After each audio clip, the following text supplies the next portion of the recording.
दुख जंत्रणा जहाँ जीवन में आसबे जो आसबे आपन टे बसीजे माने गोटे कँला शिशु ठारू ये गचर जत्न बहुत मूल्यवान। आपन देखुन टिके आसिक बसिकी जो बुली आसबे तब केते आनंद लगे केते सुंदर फूल केते सुंदर एपटे भी आप देखुए गेंडू आ गोटे ये हूँ गोटे आपंकर लंका ये लंकार विषय तो है ये बर्तमान ये देखो फूल फुटी ये फूल फुटा पर यहीटा गोटे देखो कषीटे ये प्रथम धला रंग हम धला रंग है जिते से धीरे धीरे माने टिके पाकड़ हम तापर सी भायोलेट कलर है पाचिब से जो नाली रंग धीरे धीरे धीरे धीरे माने लंकार रंग बदलू बहुत बहुत माने आकर्षणीय लंका है राग भी प्रबल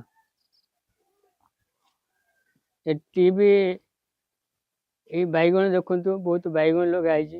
ये बैगण हूँ नयागढ़ प्रसिद्ध बैगण जोटा कंटा बैगण नयागढ़ में प्रसिद्ध बोली कहते एटी भी आप करमंगा चारा एटी गोटे तले जो करमंगा एटी भी आप देखिपे टमाटो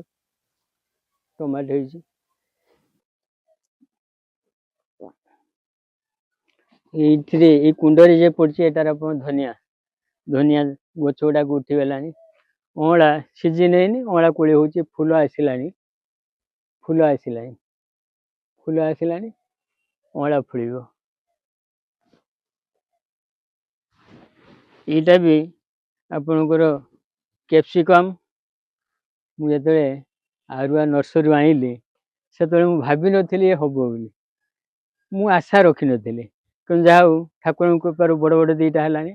अन्न गचर सब भी फूल कड़ा आसला कैप्सिकम माने गोटे सब खुशी लगुच उन्नत मानर मंजी माने आरुआ नर्सरी एभेलेबल हो भी आप पिटुनिया पानी दिया जाइनी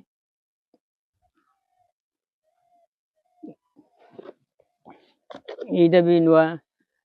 दुदुरा गोटे लगाई जे कि माइकी माइकी जमती देखा जाए इसमें देखा गछ टी दुर्बल हो व्यतिव्यस्त भितर जतन नहीं पानी ये आपंकर पुदीना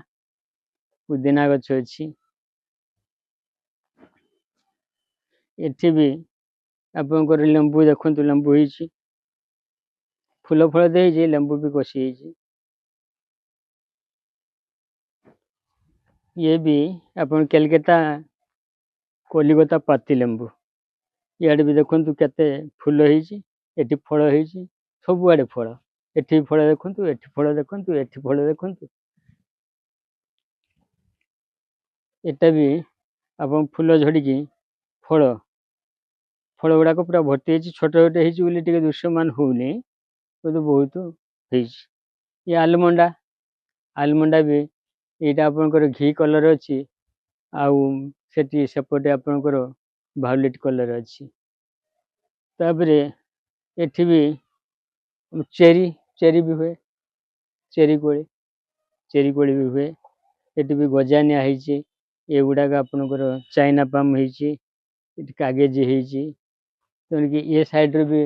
आप देखिपे प्रबल लेंबू हो प्रबल गेंडू होठी भी गेंडू अच्छी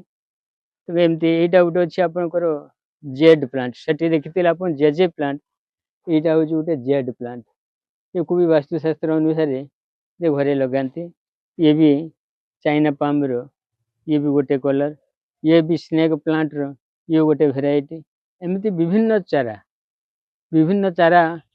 मुझे रोपण कर अति सहजरे मत सप्लाई कर गोलाप नर्सरी आरुआ बहुत खुशी बहुत गौरवान्वित मुझे हृदय कृतज्ञता ज्ञापन करुचे जे कि आम भद्रक जिलार एत बड़ नर्सरी कौटी नाला से स्थापन कर स्थापन करने जे कि आमको बेसी परिमाण सहयोग कर कि मंजी गुड़िक से पाचु आ सब बेले पाचु मैं निरंतर से पाचु आम जो बाहर बिक्री होती से सीजनाल सीजन को अपेक्षा करेंगे रवि सीजन आसते से चारा प्रोडक्शन करती कि वर्षक 12 मासी चारा प्रोडक्शन कर अति कम रेट्रे से आमको दौरान ଏଇଟା ହେଉଛି ବଡ଼ ସୌଭାଗ୍ୟର କଥା।